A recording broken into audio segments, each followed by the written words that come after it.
गांव की गलियों में एक छोटे से गरीब परिवार बसा था।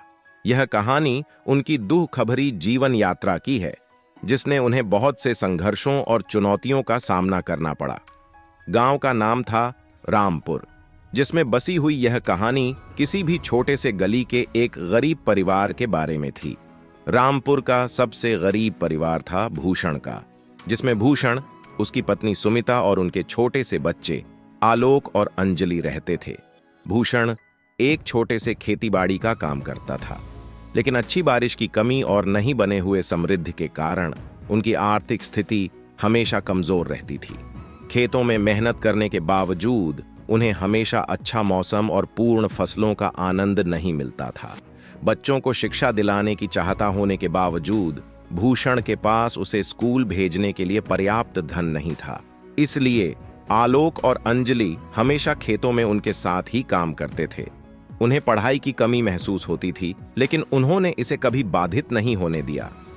एक दिन गांव में एक साहूकार आया और बड़ी संख्या में गांव वालों को एक नौकरी के लिए रखा।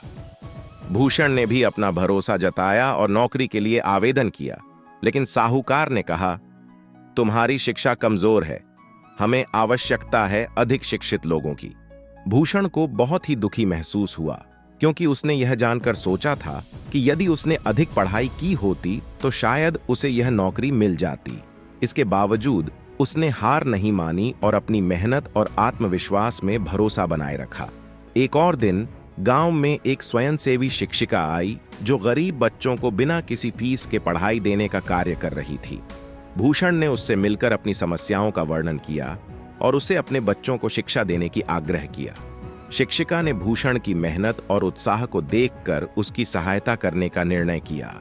उसने भूषण के बच्चों को बिना किसी शुल्क के स्कूल में भर्ती कर दिया।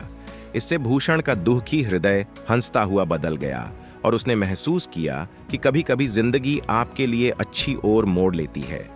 अब भूषण का परिवार स्कूल की शिक्षा से लाभ उठा रहा था। आलोक और अंजलि ने बहुत मेहनत करके अपने पढ़ाई में सफलता प्राप्त की।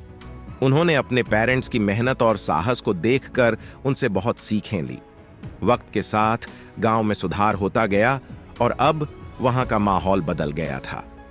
भूषण ने अपने किसानी के क्षेत्र में नई तकनीकों का उपयोग किया और उसने अपनी फसलों को बेहतरीन मूल्य में बेचने के लिए स्थानीय बाजारों में जुटाव किया। उसका परिवार अब आर्थिक रूप से स्थिर था और उन्होंने अपने बच्चों को बेहतर जीवन के लिए समर्थ बनाने का संकल्प किया। आलोक और अंजलि ने भी अपने प्रयासों से उच्च शिक्षा हासिल की और अब वे अपने पेरेंट्स की मदद कर रहे थे। इस कहानी से हमें यह सीखने को मिलता है कि जीवन के हर कदम पर साहस और मेहनत से ही सफलता मिलती है। गरीबी के बावजूद भूषण ने कभी हार नहीं मानी और अपने सपनों को पूरा करने के लिए प्रतिबद्ध रहा। उसकी मेहनत और आत्मविश्वास ने उसे उसकी मंजिल तक पहुंचाया और उसने अपने परिवार को भी एक बेहतर जीवन दिलाया। कहानी अगर अच्छी लगी है तो जरूर इस वीडियो को शेयर कीजिए और सब्सक्राइब करना मत भूलिए।